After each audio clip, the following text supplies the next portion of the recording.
কালকে আমি যখন বলেছিলাম যে মমতা ব্যানার্জি যেভাবে বিমান বসুকে সৌজন্য জানিয়েছিলেন তার থেকে শেখার আছে, তো পশ্চিমবঙ্গে প্রচুর লোকজন আছে যারা মমতা ব্যানার্জিকে প্রচণ্ড ঘৃণা করেন। তারা তো আমার উপর রেগে গেলেন, অথচ আপনারা সবাই জানেন আমি মমতা ব্যানার্জির যথেষ্ট কঠোর সমালোচনা করি, মোদিরও সমালোচনা করি, প্রশংসাও করি, মমতা ব্যানার্জিরও প্রশংসা করি, সমালোচনা করি, সিপিএমেরও বামপন্থার প্রশংসা সমালোচনা দুটোই করি। প্রশ্ন হচ্ছে এটা যে এই যে রাজনৈতিক অসহিষ্ণুতা, হ্যাঁ, মানে কি তাদের ভাষা, আপনি আমার মন্তব্য করবেন এই আপনাকে তো এই মনে করতাম আপনি মমতা ব্যানার্জিকে প্রশংসা করছেন, মানে যেন মমতা ব্যানার্জিকে প্রশংসা করা অপরাধ। আরে ভাই, মোদি মমতা ব্যানার্জি খেমেইনি যেই হোক না কেন, সে যদি ভালো কাজ করে তাকে আমাকে স্বীকার করতে হবে, আর সে যদি খারাপ কাজ করে তাকে সমালোচনা করতে হবে সততার ওপর, নিষ্ঠার ওপর, ডেটার ওপর ভিত্তি করে। এখন হতেই পারে যে আমি বলছি মমতা ব্যানার্জি সৌজন্য থেকে আপনি মনে করতেই পারেন যে শেখার কিছু নেই, আপনি সেটা বলতে পারেন, কিন্তু ওই রকমভাবে ভাই আমাকে ভয় দেখানো যে ও বাবা আমি তোমার ফলোয়ারশিপ ছেড়ে দেবো।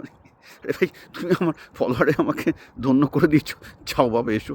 এসব উন্মাদদের নিয়ে, উন্মাদরা আমার ফলোয়ার হলে বরং আমার লজ্জা লাগবে, কারণ আমি অবভিয়াসলি সেই বাঙালি কমিউনিটি তৈরি করতে চাইছি যারা কোনো ধর্ম উন্মাদ নয়, যারা রাজনৈতিকভাবে পোলারাইজ নয়, যারা নিজের ভালোটা বুঝতে পারে। অন্তত এইটুকু হোক যে ধর্মের ওপরে উঠে, রাজনীতির ওপরে উঠে আমি চেষ্টা করছি একটা বাঙালি সমাজ যেটা অন্তত নিজের ভালোটা বুঝুক আগে, কারণ নিজের ভালো না বুঝলে সে বাঙালি সমাজের ভালো বুঝবে না। Okay, it's as simple as that.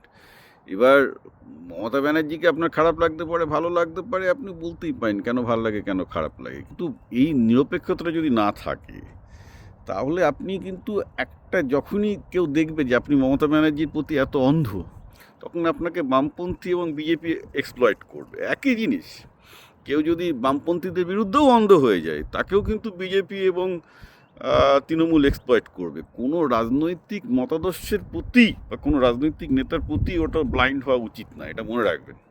So please be rest অ্যাশিওর্ড যে আপনারা এইসব ভয় ভয় দেখাতে যাবেন না, বরং নিজেদের মাথাটা, মানে মানসিক, আপনি মানসিক রুগী কিনা চিকিৎসা করে আসুন।